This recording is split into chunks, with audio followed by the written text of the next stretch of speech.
I went out into the streets because in the house I didn't feel like I was fighting hard enough. I just fell asleep and I was not challenged. And since my mind was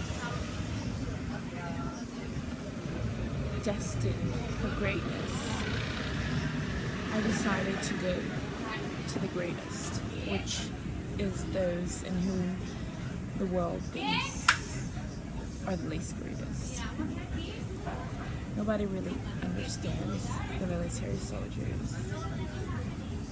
But when I went to the psych ward and I looked and I met so many different soldiers in there, and they were not just the ones that fought in a war, but they were those that were soldiers of the army of the Lord and the brokenhearted. But most of all, I saw people that fought for the United States and my heroes, and their mind was gone and they were injected with needles. And I met this one guy that was a soldier, and he was actually in the Navy, and so he was telling me that they over-medicated him. They were not allowing him to work out because they didn't want him to get hurt.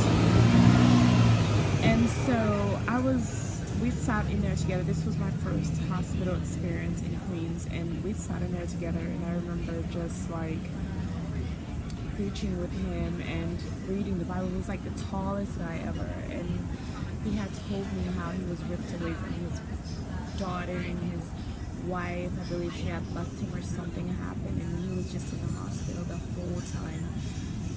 And so when I got there, I was just like completely, like, I had just left the shelter too, and I had given my daughter was taken away from me. And so when I was in there, I wasn't even worried or thinking about her like being in trouble or anything. I was just like, I knew she was going to be okay because God told me she's going to be okay.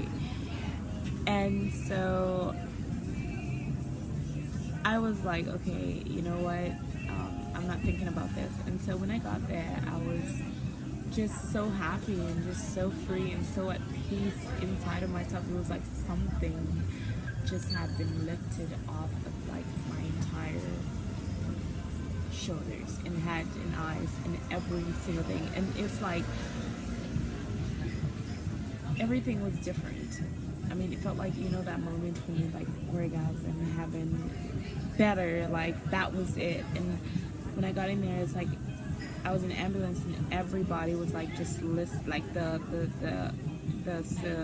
police officers and the ambulance guys, I don't know what they're called, they were all just listening to me, and they were just like so intrigued, and the lights would go on and off, and I was just like watching everyone and the things that they went through, and I was like, oh my God, this is like unbelievably crazy. And like I wanted to cry so bad because it was so many, like everybody's out here like living their life and you know, doing everything, partying and fighting for all the wrong things. But when I got in there and I saw everybody were literally fighting for their mind and their peace of mind and their freedom, and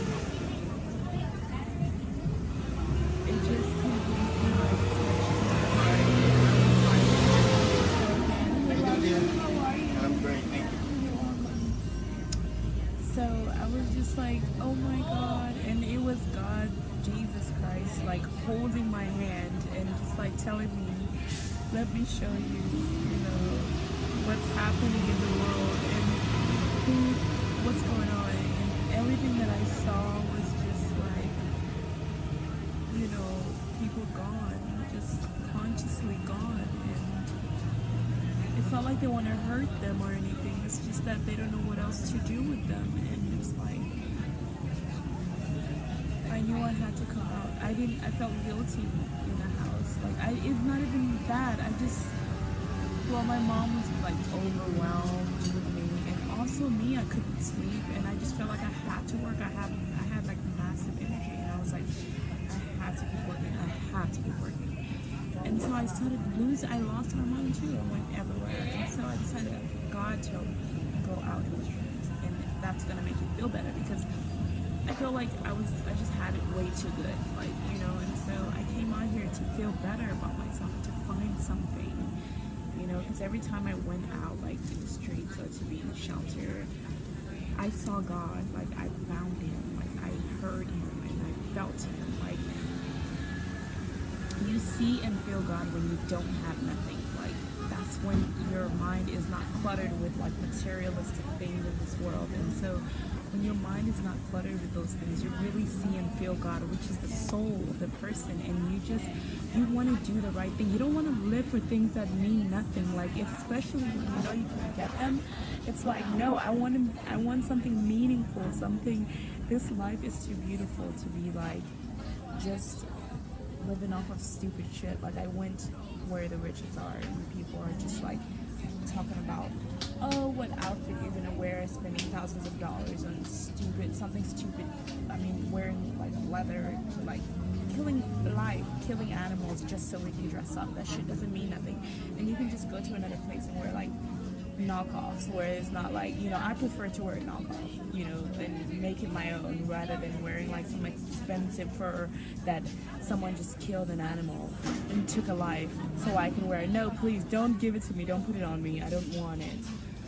But that was like the super duper experience that I really wanted to share with you as a soldier. And so I'm going to continue to share with you more of my testimony and my story and what God has done for me and what he is waiting and will do for you. In the name of Jesus, I pray for you. Amen.